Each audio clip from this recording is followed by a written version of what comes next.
E aqui estamos no Congresso de Comunicação da Mega Brasil, no Congresso 2023, e eu estou aqui do meu lado com a Lilian Dorighello, que ela é gerente sênior de comunicação corporativa da Unilever. Ela também vai participar, porque eu já fiz uma série de entrevistas, já entrevistei todo mundo que vai participar do painel. Ela vai participar do painel que tem o tema central Diálogo Social e Comunicação com Comunidades. E o tema do título do painel as marcas são globais, mas as crises começam locais. Por que a comunicação com comunidades persiste com o desafio à gestão da reputação das marcas? Lilian, obrigada. Eu gostaria, porque inclusive você já me deixou com a pulga atrás da orelha, porque antes da gente começar a gravar, ela falou assim, eu trouxe uma coisa disruptiva. Então vamos lá, o que você trouxe para estar colocando na mesa de debates desse painel de hoje? Vamos lá. Em primeiro lugar, muito obrigada pelo convite, por estar aqui, viu, Regina? Um grande prazer, Eu que uma honra agradeço. mesmo. Vamos lá. O que eu trouxe, né? Num contexto de Unilever, a gente tem diferentes olhares para comunidades. Tá.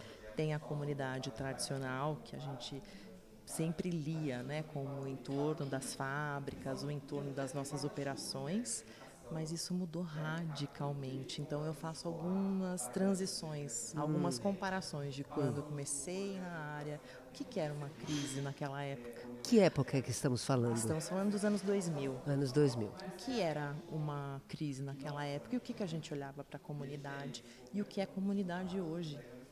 Então, hoje, quando a gente fala em comunidade, a gente está falando da comunidade de pessoas funcionárias, a gente está falando da comunidade vegana, a gente olha para fenômenos como o TikTok, por exemplo, a gente tem ali comunidades de fanfics, a gente tem comunidades de leitura, de faxina, de lanches, diversificou de receitas, demais. E a gente tem que ter um olhar para alcançar os nossos públicos com uma complexidade muito maior.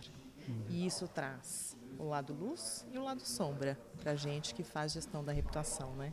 Então a gente tem muitas novas oportunidades, uma complexidade maior também, porque como os colegas dos painéis anteriores disseram, né, aquela história de ter um golaço com um só spot ali, acabou essa história. Total, isso aí seria o melhor dos mundos, mas... Seria muito mais fácil, né? Com certeza. E aí, nessa comparação que eu trago de uma gestão de crise que eu fiz lá no começo dos anos 2000 e hoje, numericamente é muito diferente a quantidade de temas, muito diferente o alcance dessas narrativas.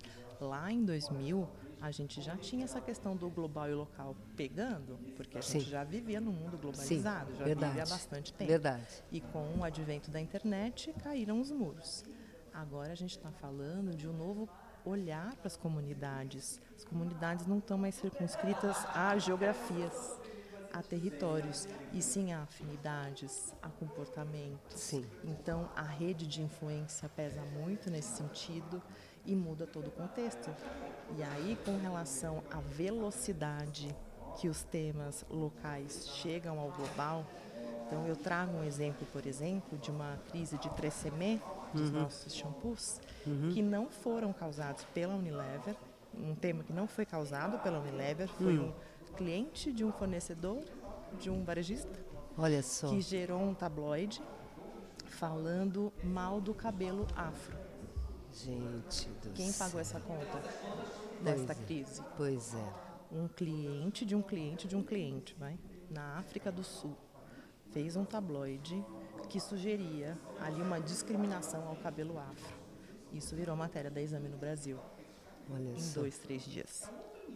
Caramba. Então, não importa quem, não importa quando, não importa, esses territórios estão muito diferentes. Diferentes e sensíveis, né? Sensibilíssimos. Né? Não é mais uma coisa assim que você capta e você consegue já minimizar, né, o estrago. Não. É uma coisa que ele vai acontecendo em cadeia, não é isso? Super em cadeia, e se a gente soma tudo isso que a gente está conversando, a questão da polarização, Sim. do discurso de ódio, fake news. Sim. E se a gente soma isso também, toda essa história da cultura do cancelamento, pensa na complexidade que um gestor de reputação ganhou. Pois é. Né? O espaço para esse diálogo social está muito limitado hoje. Então, nessa conversa que eu busco fazer hoje, é um convite para a gente sair do automático.